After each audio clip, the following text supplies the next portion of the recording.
You know that feeling when you snag a cheap pre-built gaming rig for under $1,000, only to discover half the games jitter at low settings, and the power supply groans every time you add a new SSD. I've seen that regret too often. People buy the budget model thinking they're saving, then end up with a box that needs upgrades before it even hits 1080p. That's why I wanted to see if the Thermaltake LCGS Quartz i1460 actually feels like a smarter purchase, or if it's just another flashy case, with a decent part list that still leaves you scrambling. Link is in the description if you want to check the product details on Amazon.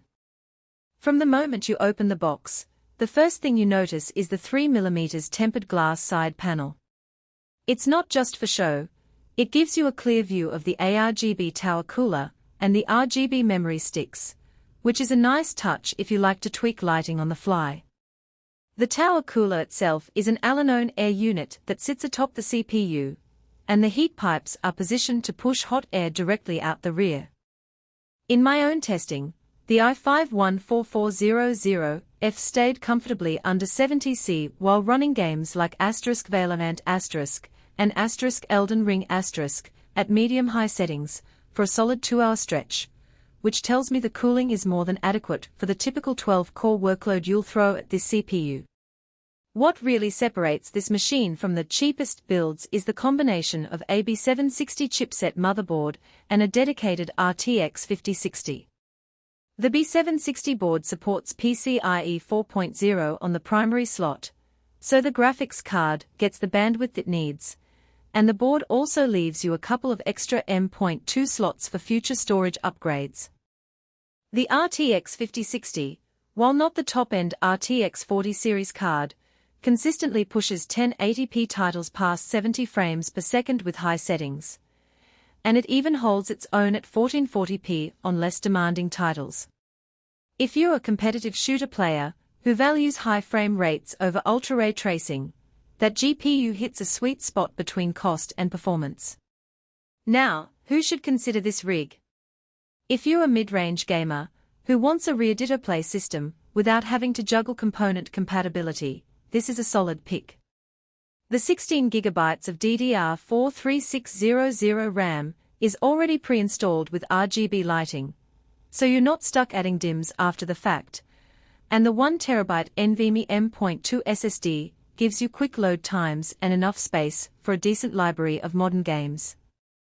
Those who enjoy building their own PC but don't want the hassle of sourcing a case, wiring the PSU, and testing BIOS settings will appreciate the plug-and-play nature of this setup. On the flip side, there are clear reasons to skip it.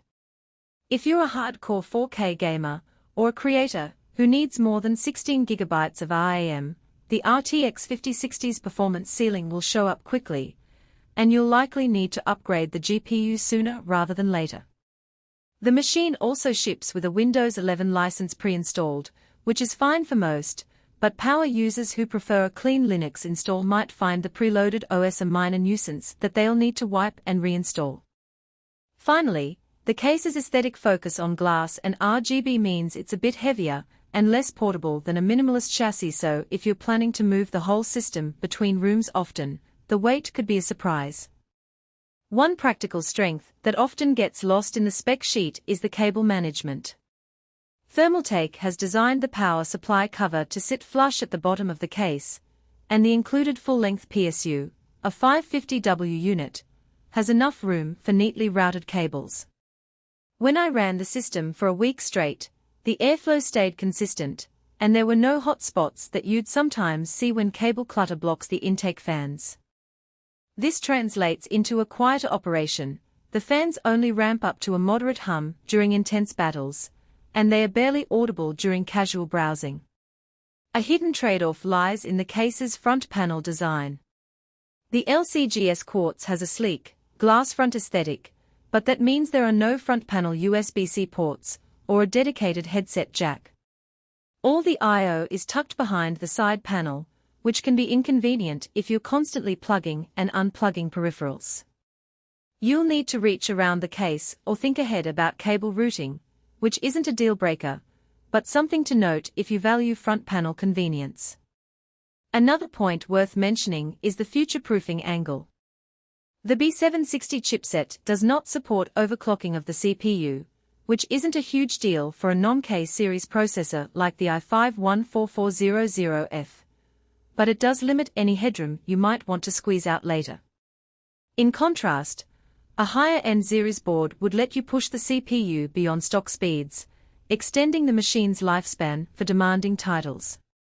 Since Thermaltake has aimed this build at the mainstream segment, the lack of overclocking is a trade-off you accept for a lower price point. If you compare this rig to a DIY build of similar specs, you'll see that the savings are modest, about $150 to $200 less than buying each part individually.